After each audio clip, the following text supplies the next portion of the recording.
கேந்திரிய வித்யாவில் வந்து மும்மொழி கொள்கைன்னு சொல்கிறாங்களே, கேவி ஸ்கூல்ஸில் கடந்த ஒரு ரைட் இன்ஃபர்மேஷன் ஆக்ட் முடிய எடுத்தோம், டேட்டா எடுத்தோம்.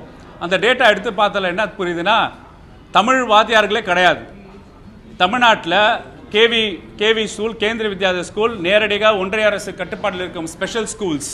ஏன்னா ஒன்றிய அரசு தமிழ்நாட்டில் பொறுத்தவரைக்கும் ஸ்பெஷல் ஸ்கூல்ஸ், அது கேவி ஸ்கூல்ஸாக இருக்கட்டும், சைனிக் பள்ளியாக இருக்கட்டும், அதில் 53 சமஸ்கிருத ஆசிரியர்களுக்கு சம்பளம் கொடுக்குறாங்க, 100 இந்தி பேசும் ஆசிரியர்களுக்கு சம்பளம் கொடுக்குறாங்க. ஆனால் தமிழ் பேசும் ஆசிரியர்கள் 0.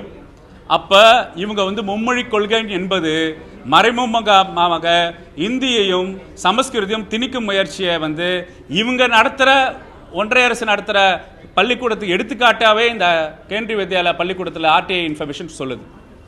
சார், இப்போ கொண்டு வர மத்திய அரசு மும்மொழி கொள்கையில் வந்து இந்தி திணிக்கப்படவில்லை, கட்டாயம் கிடையாது, 3ஆம் மொழியாக தான் இருக்கு அப்படின்னு தெளிவுபடுத்திருக்காங்க. அப்படி இருக்கும்போது வந்து இந்தி திணிப்பு அப்படின்ற வார்த்தை எப்படி நீங்கள் இல்லை கட்டாயம் மும்மொழி கொள்கை அப்படின்னு சொல்லும் போது நீங்கள் வந்து அவங்க இந்தி திணிக்கப்படாதுன்னா இல்லை.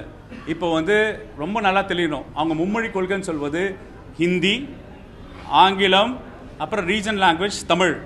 அப்புறம் எந்த நிலையில் நான் கம்பல்சரி ஆப்பாங்கன்னா, இப்போ வந்து சின்ன வயசுலேருந்து ஒரு குழந்தை படிக்கும் போது அந்த சிலபஸ் அடிப்படையில் இருக்கும் போது அவங்க வந்து அந்த மும்மொழியை திணிக்கிற முயற்சியாக இருக்கும்.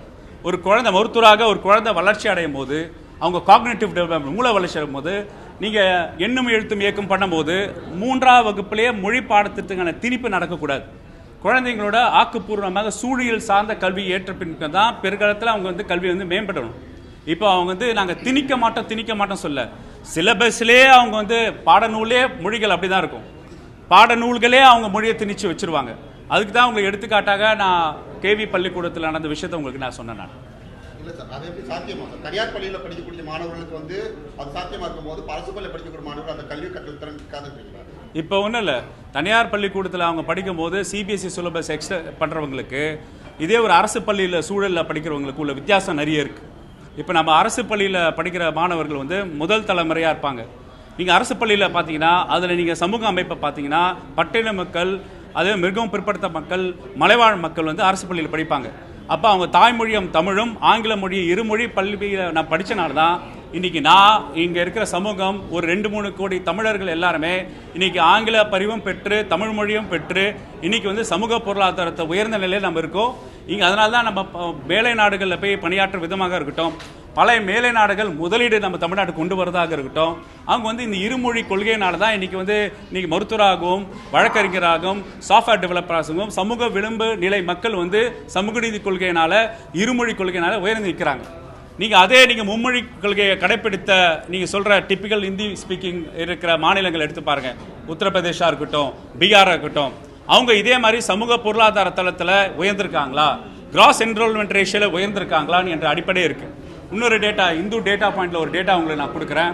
என்னன்னா, அதாவது தமிழ் இந்து பத்திரிகையில் வந்து 2019 2024 வரைக்கும் எவ்வளோ தூரம் மாநிலங்கள் வந்து 5ஆம் வகுப்புலேருந்து 6ஆம் வகுப்பு போய் சேர்ந்திருக்காங்க முதலாம் வகுப்பு மாணவர்கள், 6ஆம் வகுப்பு மாணவர்கள் எத்தனை பேர் 12ஆம் வகுப்பு சேர்ந்திருக்காங்க என்ற ஆய்வு தரவுகள் கொடுக்கும்போது தமிழ்நாட்டில் வந்து 2019 6ஆம் வகுப்பில் 89% எண்ணிக்கை இப்போ 97% உயர்ந்திருக்கு. அதே இந்தி பேசும் மாநிலம் இருக்கிற உத்தரப்பிரதேஷ் மாநிலத்திலையும் பீகார் மாநிலத்திலையும் அது 50% 63% தாண்டதில்லை. அப்போ ஒரு பள்ளிக்கு வர வைக்கிற விஷயங்கள் இருந்து ஒரு சூழலை உருவாக்கியது தமிழ்நாடோட அரசியல் மாடல், திராவிட மாடல். இப்போ நம்ம வந்து ஒரு காலத்தில் நம்ம வந்து இதே ஆயிரவிளக்கு தொகுதியில் சர்பிட்டி தியாகராஜர் வந்து மத்திய உணவு திட்டத்தை வந்து 1920 ஆரம்பித்த பின்புலத்தில் தான் காமராஜர் அவர்கள் வந்து மத்திய உணவு திட்டத்தை கொடுத்தாரு. அது ஒன்றிய அரசு பின்பற்றதுக்கு 50 வருஷம் ஆச்சு. இப்போ நம்ம என்ன பண்ணுறோம், சத்து உணவு திட்டம் எம்ஜிஆர் அவர்கள் கொடுத்தாங்க, கலைஞர் வந்து முட்டை போட்டார். இப்போ நம்ம தமிழ்நாட்டு முதல்வர் 20 லட்சம் குழந்தைகளுக்கு காலை உணவு திட்டம் கொடுக்கறனால இப்போ கற்றல் திறன், அவங்க கணக்கு போடும் திறன் கணிசமான அளவில் குழந்தைகளுக்கு ஊட்டச்சத்து குறைபாடுலேருந்து எல்லாமே தெளிவாக இருக்குது. பெற்றோர்கள் குழந்தைகளுக்கு காலையில் உணவு கொடுக்காம மத்தியானம் குழந்தைக்கு உணவு போடுமே, காலை பட்னியோடவே பசங்களை போய் விட்டுட்டு போயிட்டோமே என்ற ஏக்கத்தை நம்ம தமிழ்நாடு தீர்த்திருக்காரு. இதோட விளைவுகள்னா மாதம் ஒரு 900 ரூபாய் கிட்ட திட்டக்குழல் ஆய்வு பண்ணும்போது வந்து சேமிக்கிறாங்க. இப்போ எண்ணும் எழுத்துமையாக இருக்கட்டும், இடைநீட்டல் தவிர்த்துக்காக இல்லம் தேடிய கல்வி திட்டமாக இருக்கட்டும், நம்ம பள்ளிக்கல்வித்துறை அமைச்சர் கிட்டத்தட்ட 22,000 ஸ்மார்ட் கிளாஸ் ரூம்ஸ் திறந்து வச்சிருக்காங்க. இந்த சூழல்ல நீங்க சொல்றீங்களே அரசாங்க பள்ளி மாணவர்கள் திராவிட மாடல் ஆட்சி பொறுப்பேற்ற பின் கிட்டத்தட்ட 1100 மாணவர்கள் சென்டர் ஆஃப் எக்ஸலன்ஸ்ல போய் சேர்ந்திருக்காங்க. இந்த சென்ட்ரல் இன்ஸ்டிடியூட்ஸ்ல போய் சேர்ந்திருக்காங்க. அரசாங்க பள்ளி மாணவர்கள் போய் சேர்ந்திருக்காங்க. அப்ப பல்வேறு ஒருங்கிணை திட்டங்களை வந்து பண்ணி கொடுத்து எந்த மாடல் சக்சஸ்ஃபுல்லா இருக்குன்னு பார்த்து அந்த மாடலை வந்து பிற மாநிலத்துக்கு ஒன்றிய அரசு பின்பற்றாமல் அவங்களோட கொள்கை சித்தாந்தங்கள் திணிக்கிறது, கல்வி மூலம் திணிக்கிற முயற்சியை தான் நம்ம கேள்வி எழுப்புறோம்.